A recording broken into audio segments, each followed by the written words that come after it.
This is IA Forward, your playbook for success as an independent insurance agent. Now, here to help you knock it out of the ballpark are your hosts, Shane Tatum, Mike Basil, and Tanya Lead. Welcome to IA Forward, and welcome back, everybody. We have just spent the last week together at the San Luis Resort in beautiful, scenic Galveston, Texas, which looks nothing like Pensacola Beach, but that's okay. We had a great time, lots of great takeaways. And the first one that I want to talk about is the fact that Mike Basil has no idea what the IA stands for in IA Forward. Hey. Is that real? Is that true? That is. It is. It is. Well, I thought it was insurance agency, not independent. Or it could also be Integra agent. So many. It could layers. be. It's a play on that's the mystery, right? So the branding did its job. Our job was to confuse the audience, and we did it. Tanya. That was our goal. When we were trying to name the podcast, it was like, okay, what's this going to be? And I remember throwing out this idea, and it was like we were doing these different ideas and different thoughts of things from the past. And it's like IA Forward, it could be an independent agent. It could be, I didn't think about it. It could be insurance agent. It could be Integra agent. Like it's a mystery, right? The mystery and the marketing. Well, the mystery was one of our co-hosts didn't know what it meant. Well, that's kind of not shocking, but also normal. Anybody that listens enough, I think they would think that's par for the course. Well, makes sense. I mean, because you also don't know who the outlaw Josie Wells is, or didn't know who the outlaw. No, I still don't. You still don't? You have not. I've given you 12 hours. You said the homework was due by Friday, and it's only Tuesday. I've given you 12 hours to watch that movie. It's a 2-hour movie. Come on. What? It's anyway. You cannot work for a Texas company, a Texas-based company, and not have at least seen the outlaw Josie Wells 10 times. Not only have I never seen it, before yesterday, I had never even heard of it. So I go and Google it, and I'm like, 1976? Absolutely. Like, it's not like this came out when you were a little bit older. I mean, you're not that much older than me. I was 3. I was 3. Yeah, you were 3. That's right. Yeah. I'm sure I was watching it in the playpen. Sure. Yeah, that's what I asked you. I was like, were you sitting there in your, what are the bumbo? With your sippy cup in one hand and your Etch-a-Sketch in the other, watching this movie? You're not old enough for that. Sitting in what? A bumbo. Bumbo. Okay, what's a bumbo? Here we go. What's a bumbo? Isn't that the little plasticky thing that the bouncy that you put the little kids in that sits real low to the floor, but it has raised sides? Okay, I call it a bouncer. I could be misremembering. I would call it a bouncer. No, this doesn't bounce. Oh, it doesn't bounce. Okay. No, it's just right at floor level to teach them to sit up. Oh, okay. I have no idea what y'all are talking about. I've never heard of that. I've never seen the outlaw. I've heard of the outlaw Josie Wells because I remember my papa watching it, but I've never, anyway, but look, I have till Friday. This is my homework. Yeah. Well, I'm going to work myself up to this. It's acceptable. Like I get it. But I should have had it in the orientation material, for non-Texas based team members, because if you're raised in Texas, you're either a Clint Eastwood Western fan, or you're a John Wayne Western fan. You're generally not both. Some people might be both. There might be a little bit of crossover. I'm a Clint Eastwood Western fan. And so I know John Wayne movies because grandpa and dad and all that, but my preference would have been Clint Eastwood Westerns. And so number one, Outlaw Josie Wells, the Outlaw Josie Wells. Number two, Unforgiven. That was part of that. That was part of that was in his later years when he's the retired gunfighter, right? You know, the retired gunfighter, William Money from Missouri, not Missouri, Missouri, right? And so anyway, just lay that out there for all of our fans and listeners.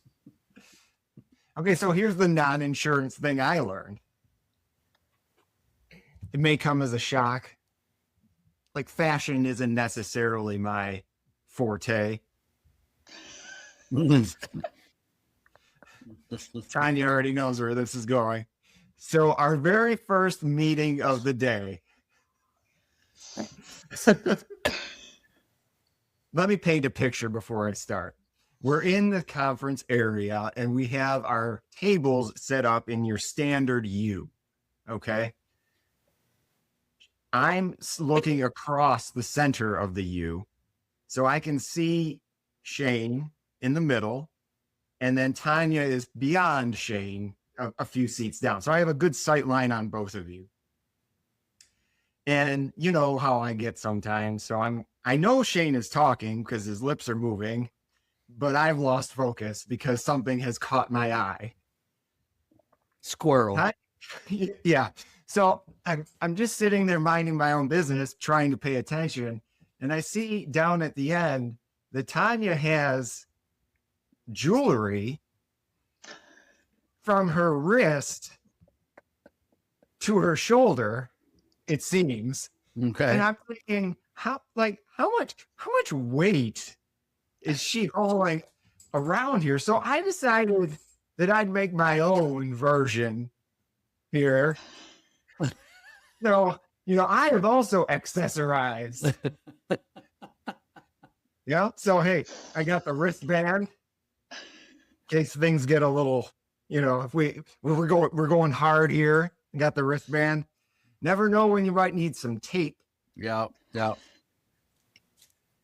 Never know when you might need to measure something. So I got the soft measuring tape. Yeah, I like that. I like Yep. that. You know, in case a baseball game breaks out, I got the elbow pad. Elbow guard. Nice. And then I got the, 90s ankle weight. Ankle weight. Like, Case, I didn't know what that was at first, but in now case we go fitness here. Yeah. So I learned something. Yeah, that's what I learned. So I missed And this. Mike, what did you learn the name of it was? I don't remember. Stacking. Stacking. Yes. So were these, I missed it. I'm obviously not observant at all. Were these bracelets? Is that what stacking is bracelets? Yeah, I had a watch and it's like a stack Gotcha. of bracelets, and I usually wear a nice little stack. It's just it's a layer and it gives depth to your outfit. You know, I got up this morning and I was like, I need depth in my outfit. So I'm doing that. And I from just now want to on. say that same day, my husband looked at me and he goes, you look really normal today. That's awesome.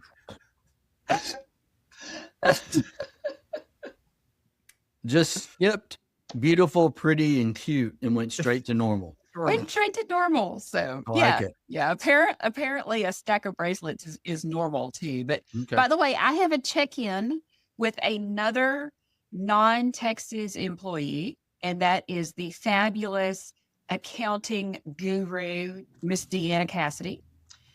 And she says, no, she has not seen it either. She has seen that it's available on a live stream, but she's never watched it.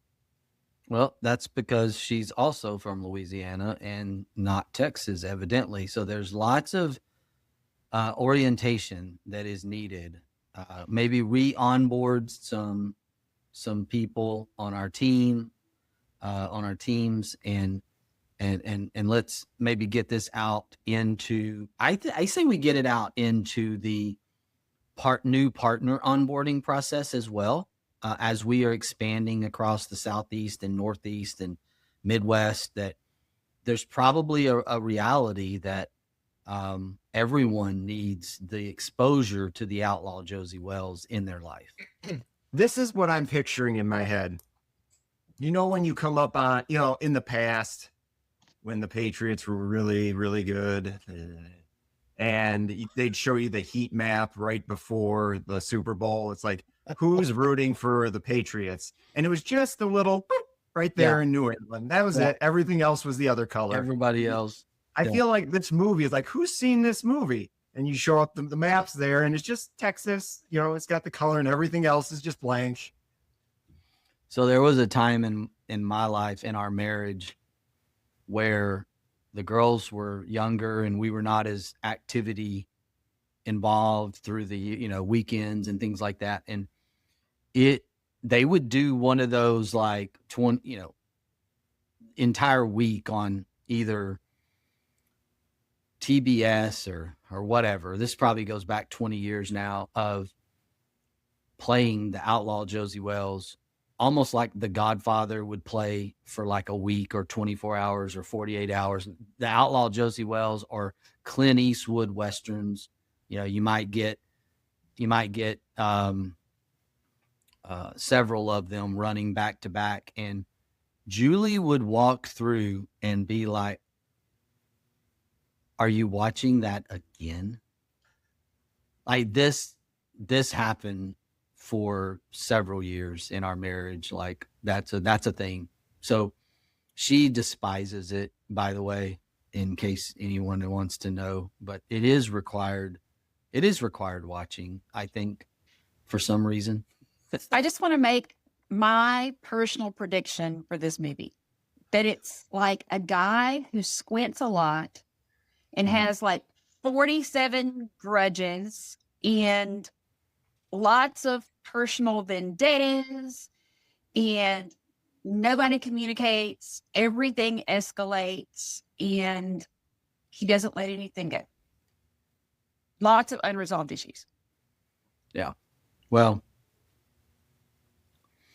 it's right after the Civil War is the setting of the Western, so you can go from there. So, well, we will check this out. And now that we have talked for 12 minutes about absolutely nothing that has to actually do with the Integra Partner Agent Conference, we lost our audience. We did tell you that it was in Galveston, and that's what you guys know. But it really was a fabulous few days there with 100 of our partner agents, several 20 plus members of our staff, lots of carrier reps from all over. What were some of your biggest takeaways, besides the fact that Mike didn't know what I... Well, I'll start with the end and work backwards. No, it was great. Number one, it always amazes me how it feels like we're not where we're supposed to be. Then we get there, it all comes together, and we get a lot of feedback around best one yet, right? And best one yet. And we do try to, it's very difficult. Holly's job, the charge I gave her probably 8 years ago is, you know, unfortunately hosting a conference means you kind of got to one up yourself every year. And then you got to one up yourself within a budget every year. And so we'll get to thanking our sponsors maybe in just a little bit, but you know, we couldn't do it without them, number one. But the end of the conference, just because of the way it worked out, we heard from a guy out of Austin named Hoss Pratt. Yes, he's from Texas. His first name is Hoss, Hoss. You can't make that up. You can't make up a guy from Texas named Hoss. Back to Westerns. Surely y'all are Bonanza fans. I don't even want to go there. There was Hoss from Bonanza, but Hoss is an AI guy. So a Texan named Hoss teaching us about AI. How can that get? You can't get better than that. Hoss was fantastic. Yes. Absolutely fantastic. And it was really, I had heard him in January. That's how we got him. And I was impressed in January. I was even more impressed at our conference. It wasn't just theory, AI theory. It was AI in practice, like how to actually use AI to help you in your agency. Like, here's an instructional guide. Like, here are the things you do. Fantastic. And so my number one takeaway was, one, that we need to be more practical all the time, because that's what Hoss did, is he brought us logic and practice. He gave us how to do things. He didn't just talk theory. He didn't just talk, blue sky. It was, here's what you do. Here's how you do it. These are the tools. Use these things. Do it this way, and this will be your result. And he's 100% right. Yeah, he was tremendous. Yeah. Yes. For me, that would have been in my, top couple, but since you already took that one, I'll move off that one. For me, this happens to me every single time we get together with the agents, but I think it's worth talking about. And it is the community within that group that they've cultivated and their willingness to help each other. I think in insurance, or a lot of businesses really, you can get very guarded very quickly.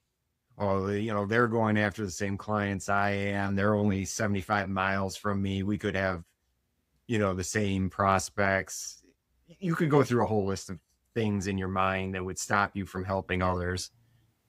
But there is truly none of that within this group. My favorite part is for someone who isn't familiar with our process at the conference, we have ribbons that go underneath the names of everyone that's there for various things. And we do have some fun with it, but there's one specific ribbon that says newcomer. And I noticed that people were going out of their way to go find the people that had the newcomer ribbons, and we're talking to them. And, if they had some apprehension about this part of being new or that part of being new, they would talk them through it. There was one panelist in particular who said, if you're new and someone says they're not going to help you, you let me know. And that's one of our senior guys, one of our senior partners, I should say. I just thought that was tremendous. And that guy went on to be our partner agent of the year for the second time. So he really means it. That's Brian Besh out of Lakeway, Texas, or now I guess LaGrange, Texas. But yeah, it was phenomenal, the amount of information that was shared. And I was talking with one of our agents on Thursday night, and he was telling me that how much the conference had evolved. That he said, he didn't used to feel like it feels now, that people didn't used to share quite as much information as they do. And now he just really feels like it's an open book, and people are talking about success. And he is one of our more successful agents. And he was saying that, people will ask him, like, what's the secret? What's the secret? How did you grow? And he said, I tell them, but nobody believes me. He's like, there's no secret. There's no secret. It's figuring out what your processes are. It's evolving your processes to the technology that's available and then sticking to them. And he said, when I get out of those processes, then the agency doesn't do as well. But when I do what I'm supposed to do, then that's the secret. It is not a secret. Yeah, I think that's a great thing to kind of pause on and talk about, because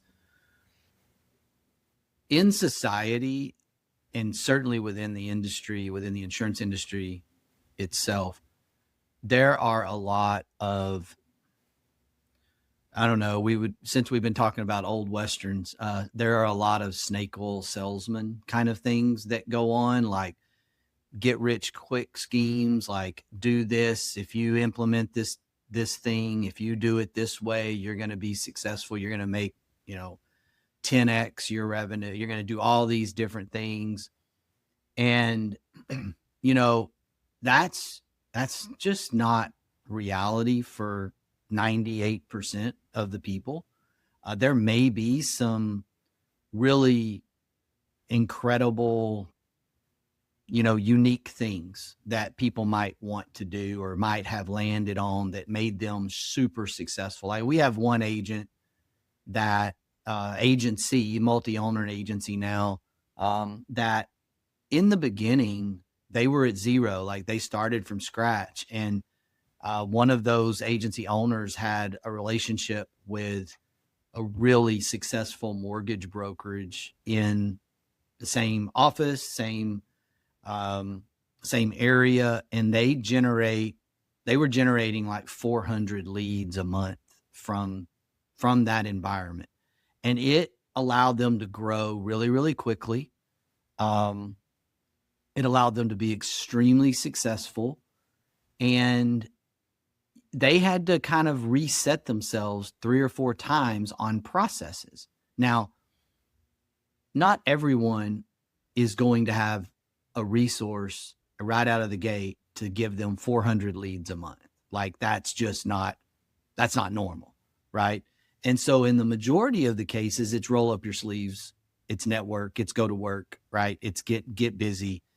And to the conversation you had, there isn't really a secret sauce, right? There's just get busy and get after it. And I think that's a really good point, that the longer we've gone, the more open and willingness to share has happened.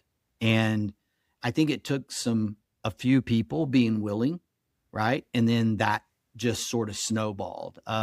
The other thing is we have tried to build a culture around sharing ourselves, like our own failures, like, hey, we've tried this didn't work. Hey, we've tried this type of agent, this type of background, this didn't work.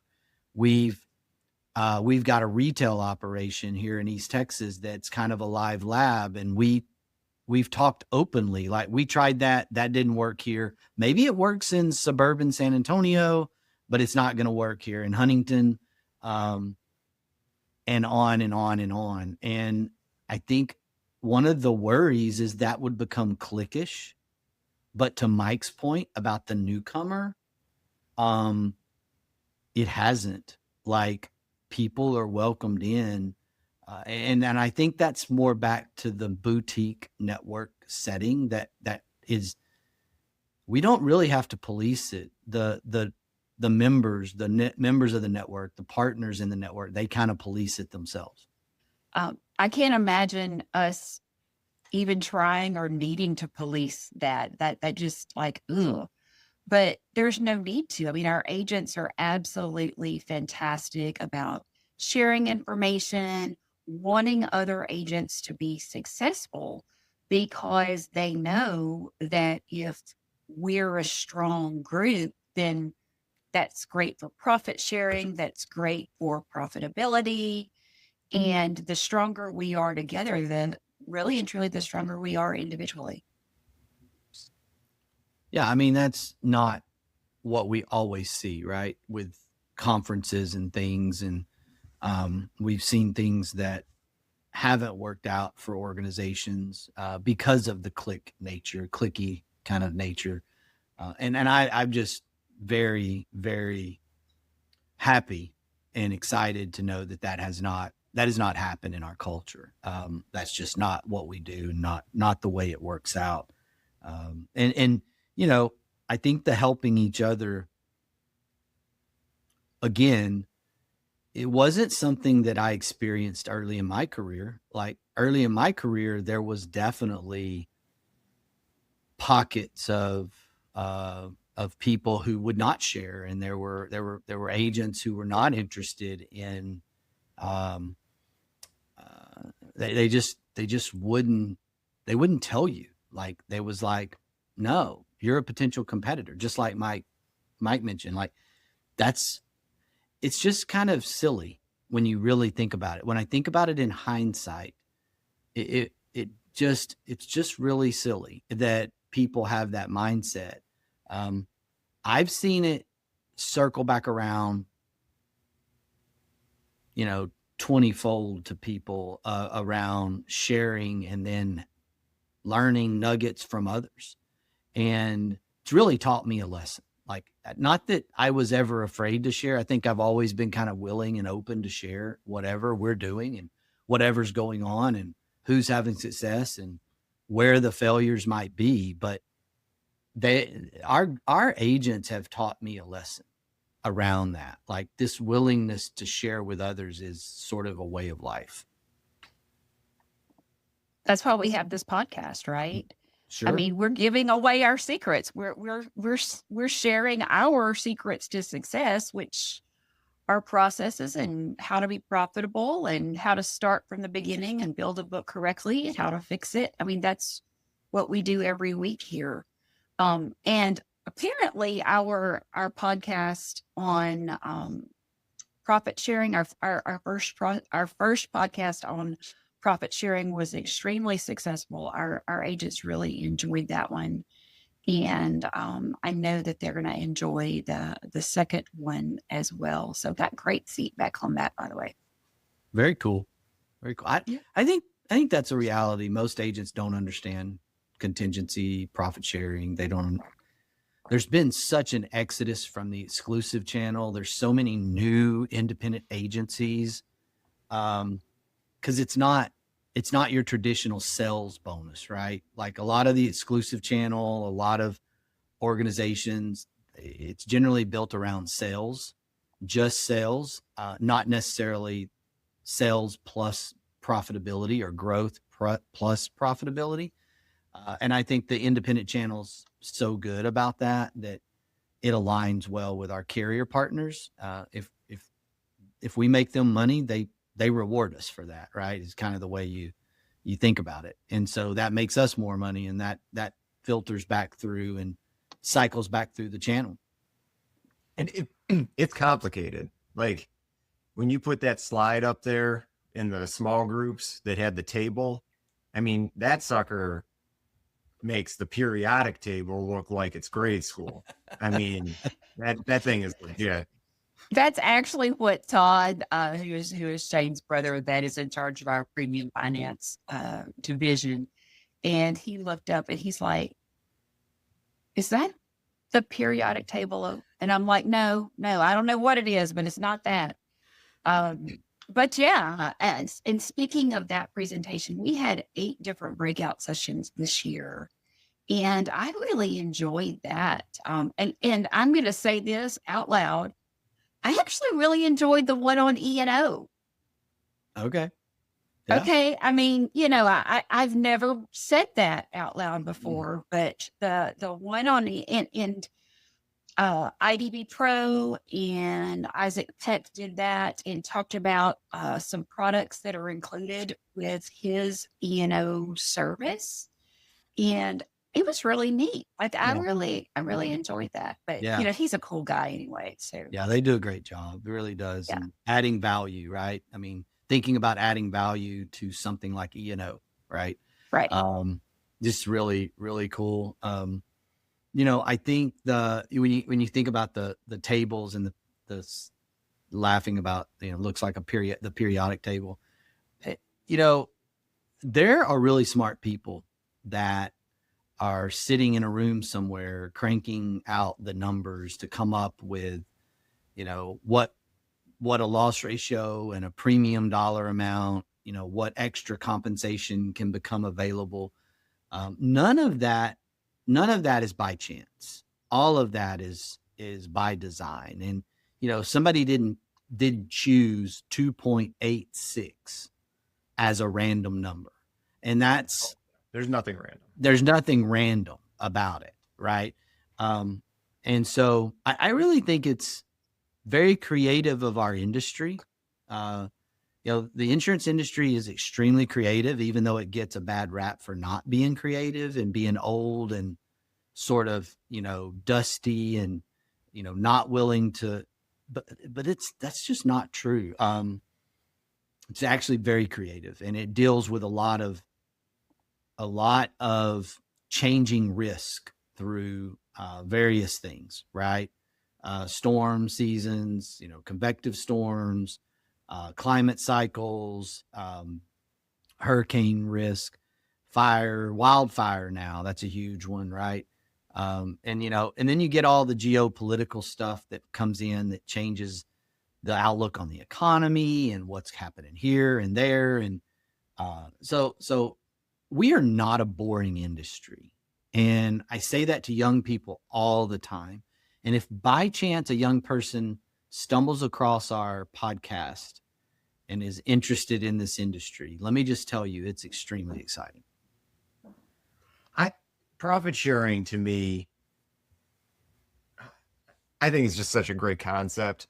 And to me, I think it might actually be the catalyst for the camaraderie that you can see within our group, because it is this tangible way of showing everyone that everybody profits from every single agency in the group being strong. And to quote Aaron Huisman, it's like communism in a good way. Good communism. Probably Good not communism. timely. Probably not timely for us right now, but I will never forget him saying that. Oh my goodness. We had two great panels that Shane hosted one and I hosted the other. And one was growing on an enterprise agency, a large 20 plus employee agency versus a lifestyle solopreneur, small 2 to 3 employee agency. And the whys behind both of those and the hows behind both of those. And I really enjoyed hearing the dichotomy of thought. Both panels had extremely successful agents on it, but both had very different thoughts of an idea of what a successful agency is. Yeah, I love this concept. I'm glad that we had both perspectives. The only thing I wish we would have done a little bit different is had them. I know we had them back to back on days, Thursday to Friday morning, but I think it would have been really impactful in hindsight to have them back to back on the same day, right? So kind of think about that again, as we will definitely recycle those panels at some point in the future. I love it because I have just experienced this reality that there are really only two types of agencies in the independent agency system. There tries to be a third. So don't misunderstand me. There tries to be a third agency tries to wedge its way in there, profile wise, and I call those agencies the ones stuck in the middle, no man's land, agencies that are just kind of in no man's land. But I think you have to be intentional, like lifestyle agency, and it's really hard to define because we have some lifestyle agency partners running $7 or $8 million agencies, right? Like they're generating significant revenue. At the same time, we have these enterprise level agencies that are just machines at the end of the day. And both partner agency owners are doing extremely well. Where we see agencies struggle is the ones that get stuck in this no man's land. And this is that area between lifestyle and enterprise. And you have to make decisions. Like if you find yourself in no man's land, you have to figure out, do I want to go back to lifestyle, or do I want to, sort of bulldoze, push my way through to get to the enterprise level? Because my contention is you can't stay in no man's land. You will either burn out, you're not making more money, you're just doing more stuff, so it'll burn you out. It'll make your agency less valuable if you were to go to sell, because your profitability isn't there. And it's okay to have a little less profitability while you're bridging and pushing through from lifestyle to enterprise. You just can't stay there. And that's where I feel like a lot of agency owners find themselves, and then they don't know how or what to do. Do I reverse back? Do I go back and create more lifestyle, or do I plow forward and build the enterprise? You know, just like we saw on the panel, it doesn't matter. Both are successful financially. Both are successful from a flexibility standpoint. You just have to decide. It's literally right or left. There's no right or wrong on that decision. One of the things that I found interesting, go ahead, Mike. Oh, I was just going to say, from my perspective, as I listened to those, to me, the scariest one is the lifestyle that's gotten pretty big. Because, you know, if you're already enterprise and you grow some more, I don't know, you've already learned how to hire, you've already learned how to delegate. I don't feel like that would be that big a deal to get a little bit bigger. But you can get into a weird spot when you're getting to the higher end of the lifestyle. Right. Maybe you've never hired before. Maybe you're not even marketing, but it's all referrals. So now what are you supposed to do? You've got referrals coming in from your clients that love you. Are you just going to turn their referrals away to stay the size you are? Like, you can't do that. So that is where I think you can kind of get yourself into a little pickle that you got to work your way out of. Yeah, I agree. I think that's there's truth in that. There's somebody from New York's trying to call me right now, Mike. I don't know. You're the only person I know in New York, and you're not calling me. So excuse me there for a minute. But it's and again, there's no right or wrong, right? I think that's where agency owners get stuck too, is like, what should I do? Which way should I go? Like, I can't stress this enough. It doesn't matter. It just matters that you're committed to which way you want to go. One thing I found super interesting, though, from both groups, same thing was said. Nobody pays for leads. Yeah, thought that was interesting. Very heavy referral, very heavy referral partnerships, lead generation partnerships, not paying for leads. The other thing that every single member of both of those panels said was that no clients have their cellular phone number. Yeah. I think that they use their cell phones, but they have a voice over IP. They use either a Google number, or they're using Vonage, or they're using something that forwards, but not a single one of the members of those panels were giving clients their cell phone numbers. Yeah, I think some of that is just learned the hard way. I've known agents that had to change their number, that, had to go through that process. I think that's now the standard and should become the standard. The whole idea of, providing customers your cell phone number so they can text you at all hours of the day and night. I think it's a perceived benefit that actually turns out to be a detriment for what you're trying to do in the end, what you're trying to create. And, a lot of times agents will see that in the beginning as their edge, right? Their benefit. Those agents that do that have historically they've hit walls, right? They've come up against problems with that type of approach. It's not as white glove as you think it is. And take it from the person who once got a call at 3 a.m. Now, keep in mind, I had to be at the radio station about 4:30, but got a call at 3 a.m. from a client asking a question that could have been asked at 9 a.m. or 10 a.m. People call at weird hours just when they think of things. Yeah, that is you just can't, you're going to burn out fast. Yeah. So what else were some great takeaways from you guys that our listeners could really benefit from?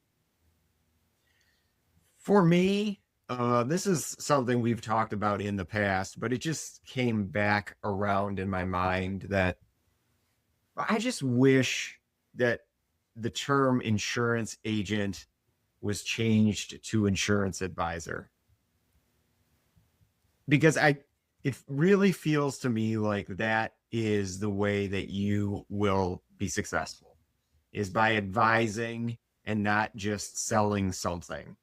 You know, it goes financial advisors. They're called financial advisors because there's this belief that they're going to take a look at your portfolio and they're going to make these suggestions on what is best for you.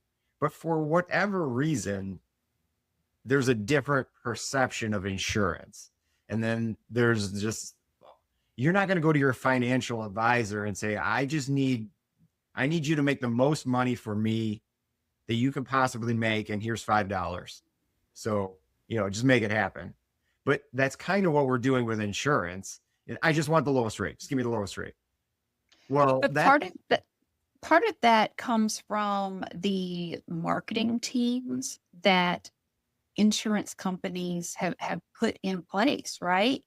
I think that, we have made so much comedy out of insurance that it's actually cheapened the process, right? Because the whole thing is about a free quote and let's make it as cheap as possible. And we've made it so funny. We've taken away the fact that we are protecting the assets.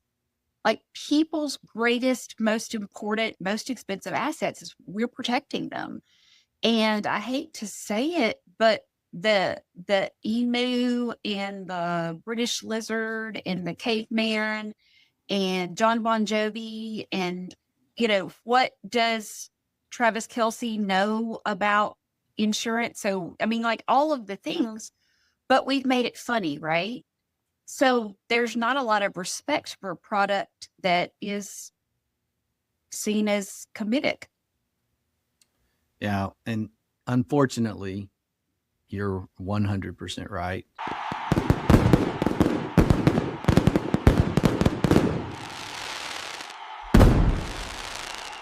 And we've talked about that. Can you say that again just for fun?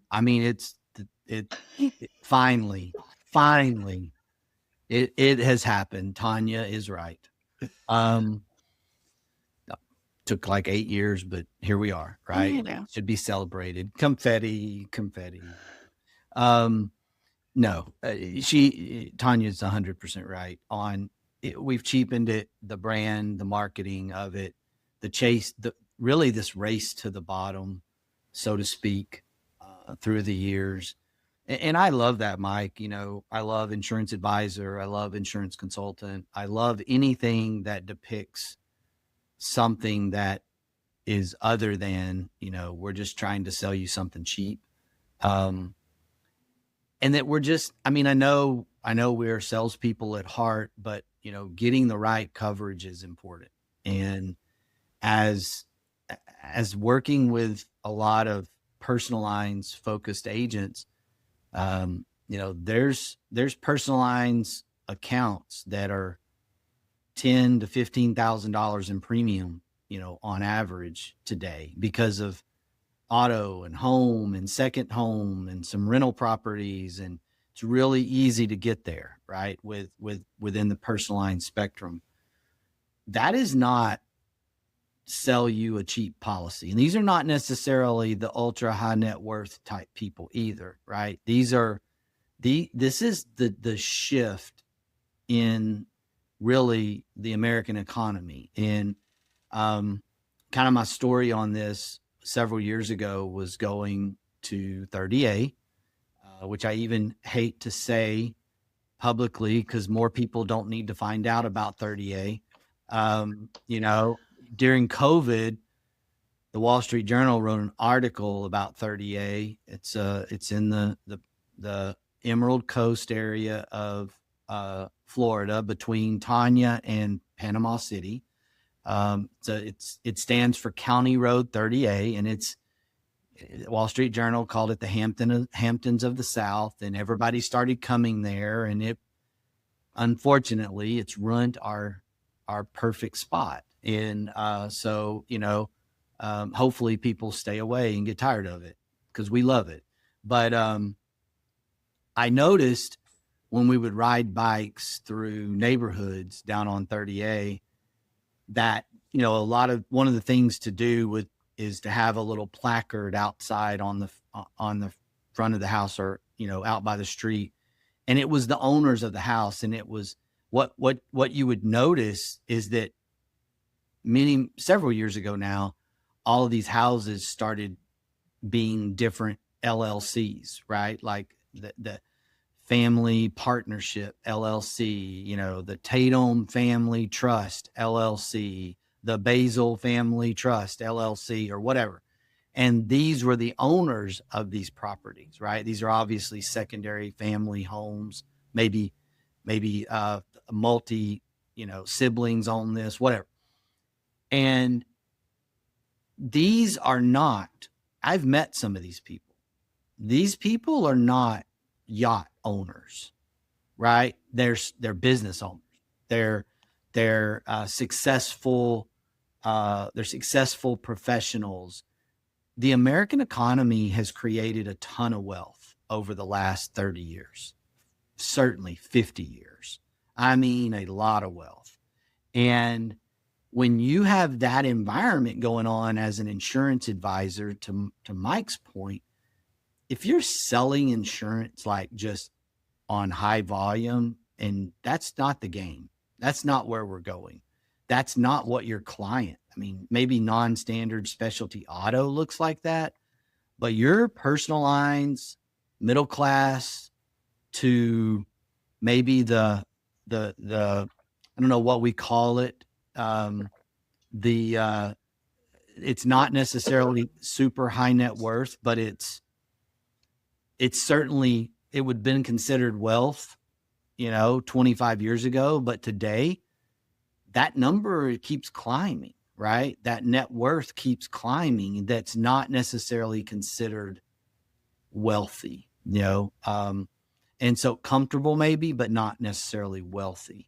And there's a lot of opportunity within the independent agency channel that we can solve problems that the exclusive agent channel cannot solve, which is why I see that exodus continuing, and why we see the captive, the exclusive agent companies, the direct channel companies getting into the independent agency distribution channel, is because they understand that those assets have shifted. That wealth trend has shifted. There was an article in the Wall Street Journal earlier this month talking about the growth of the upper middle class. And I think it said something like 31, 33-ish around in there percent of Americans were now upper middle class. And that was up from like 10% in the late 70s. And an upper middle class being a family of three that earns between, I think it's at 130,000 to 400,000 annually. So if you think about the fact that that has tripled in size over the last 45 years, that is so significant. Yeah, that's a big number. Right. I can't believe I just remembered a random article from the Wall Street Journal. There's been a lot of that, right? There's been a lot of those types of articles in the Wall Street Journal lately. And, it's a reality. And obviously we got a stock market that's popped above 50 and bounced back to 49 and keeps going back and forth, obviously going on. I mean, I remember when it crossed 10. I remember when it crossed, probably could go back and say I remember when it crossed 5, but for sure 10, and 20 was like, holy moly, like that's a big deal when it went across 20, because it dipped back down and stayed below 20 for a while. But, here we are. And I don't know. It's just, I think there's so much opportunity there for, obviously, those in commercial lines, is always going to be there, but there's a personal lines opportunity. And that just happens to be what, a large part of the Integra Partner Network consists of agents that came over from the exclusive agent channel. So that's just a natural gravitation. Our commercial lines is growing, yes, but our personal lines continues to grow because it's hitting this market segment that doesn't appear to be going backwards at all. So there it We is. really had a fabulous time at our conference this year. Any more major takeaways, you guys, that you don't think we've covered that were just really, really a great asset to our agents? I will add that, and we've heard this from our agent council before. I think it's something that I've observed over the last couple of years. The sessions are incredible. And yes, we need to keep raising the bar on sessions. Hearing agents talk about success and failures are the best sessions to me. But the sharing of knowledge with each other, what Mike was talking about, that happens outside the sessions. That happens at dinner. That happens, I heard, I was not there. That happens around the bar late at night. These are the things that I hear the feedback is, some of the best nuggets of how to be better, how to grow their business. It's free to us, right? Like what I mean by that is we're not paying for a speaker. We're not paying for it. It's agents sharing with agents in very natural settings. It's not the formal sessions that provide the most value. It's the informal, casual conversations that provide the most value. And that continues to be the case. And the food. I gained 3 pounds. One thing I just wanted to add before we wrap up is, there was a lot of people that had a lot of nice things to say about the podcast. And I just wanted to thank everyone that listens. And, anyone who's listened even one time will notice there's no ads in these podcasts. There's no revenue coming from these podcasts. We're just, we're doing this to share and hopefully provide a little something. So, for everyone that listens to it, thank you for listening to Insurance Advisors Forward. That's awesome. I'm going to leave us today with this quote from James Clear. You don't rise to the level of your goals. You fall to the level of your systems. And in the spirit of the outlaw Josie Wells, attitude's a choice. Make a great one. At the Integra Partner Network, we understand that carrier access is the key to your agency's success. That's why Integra offers direct access to top-rated personal and commercial carriers, ensuring your agency thrives in today's challenging market. And with our comprehensive resources, profit sharing and bonus opportunities, technology and peer support, all while you retain 100% of your book with no penalties to exit. Integra is ready to empower you and your agency to find sustained growth. Find your way to Integra. Visit IntegraPartnerNetwork.com today. That's IntegraPartnerNetwork.com.